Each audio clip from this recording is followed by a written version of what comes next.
Saya agak terkejut apabila di kerajaan mengumumkan untuk pembayaran secas yang dikenakan untuk tempoh sebelum dan sehingga selepas hari raya baru-baru ini diteruskan selepas daripada kenaikan harga minyak, dan ini suatu yang amat malang yang terpaksa kita tanggung, pengguna-pengguna menanggung dengan bebanan yang begitu tinggi. Dan saya katakan bahawa inilah dia kesan daripada kita katakan bahawa kesan daripada kenaikan harga minyak. Bila kenaikan harga minyak, maka kenaikan tambang 10%. Sedangkan mereka selalu sebut bahawa dia kenaikan itu kenaikan barangan, khususnya kalau barangnya hanya berapa persen saja, tak sampai 1% kalau tak silap saya, dalam argumen-argumen yang telah pun disebut oleh pihak kerajaan. Sedangkan kalau kita ukur pada tambang bas ekspres ni, kenaikan dia 10%. Dia meneruskan secas itu kerana alasannya ialah harga minyak naik 20 sen.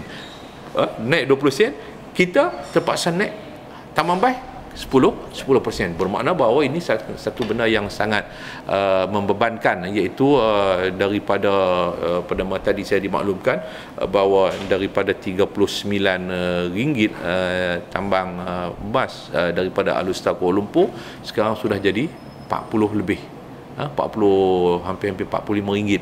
Jadi satu yang sangat berat bagi pengguna. Dan sepatutnya bagi saya bahawa kerajaan, kalau dia katakan bahawa tak perlu naik, peniaga-peniaga semua tak perlu naik, dia sepatutnya memastikan harga tambang pun tak naik. Secas itu mesti dimatikan, mesti ditamatkan. Sebaliknya memberikan subsidi yang lebih kepada syarikat-syarikat bas, subsidi harga minyak. Jadi subsidi harga minyak yang diberikan 37 sen untuk 1 liter. Jadi kalau mereka hanya menampung 37 sen sahaja 1 liter subsidi yang diberikan pada mereka, memang mereka tidak ada jalan lain melainkan terpaksa menaikkan harga tambang. Dan kerajaan macam bersetujulah sekarang ni harga tambang itu dinaikkan berdasarkan kepada kenaikan harga minyak 20 sen. Tetapi mereka tetap menuntut untuk kenaikan itu bukan hanya berasaskan kepada kenaikan minyak baru-baru ini, tetapi berasaskan kepada kenaikan yang sebelum ini, yang sudah lama tidak dinaikkan, dan mereka minta 30% sebelum ini. Dan ini sedang dipertimbangkan oleh pihak kerajaan. Kalau tindakan kerajaan selepas ini menyetujui permintaan mereka ataupun mengurangkan sedikit daripada 30% itu, bermakna bahawa kenaikan ini akan lebih tinggi tambang bas ekspres, khususnya akan lebih tinggi. Begitu juga tambang bas berhenti-henti. Jadi sebab itu bagi saya bahawa saya berpegang kepada pendirian kerajaan perlu mensubsidikan lebih harga minyak dan juga menghapus ataupun mengurangkan cukai barangan spare part yang diimport daripada luar negara, dan di samping memberikan subsidi harga minyak yang lebih, serta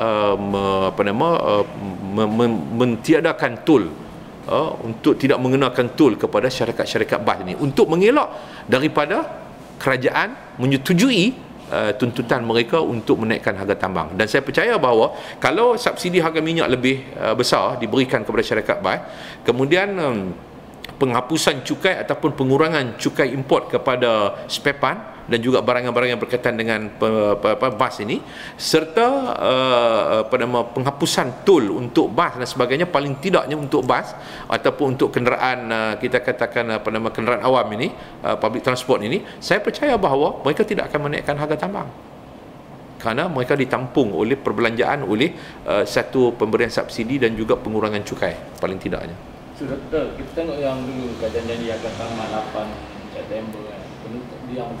Ya, satu benda yang sangat malang lah bagi saya, bahawa sepatutnya kerajaan kena jelas lah. Kerajaan tak boleh hanya umum. Saya pun tak pasti, tapi saya dimaklumkan oleh syarikat PAS, kerajaan mengizinkan mereka untuk meneruskan secas tersebut. Jadi saya nak minta penjelasan yang jelas daripada pihak kerajaan. Apakah betul pihak kerajaan bersetuju untuk mengizinkan mereka meneruskan secas yang telah pun diizinkan oleh kerajaan hanya untuk satu tempoh? Sepatutnya tamat pada 8 September. Sekarang dia sudah berlarutan, dan ini saya fikir bahawa suatu yang tidak wajar untuk dilakukan oleh pihak kerajaan. Sewaktu nak naik tempoh hari sebelum hari raya, dia umum, dia jelas, rasional dia, katakan bahawa bas mereka ni bila hantar balik tak ada kan, jadi mereka terpaksa ambil surcharge. Sekarang bila harga minyak naik 20 sen, terus mengekalkan surcharge sebanyak 10%. Sedangkan kerajaan selalu berhujah katakan bahawa kenaikan 20 sen ni kecil, sikit, tak boleh naik. Tapi ini naik sampai 10%. Jadi bagi saya tinggilah.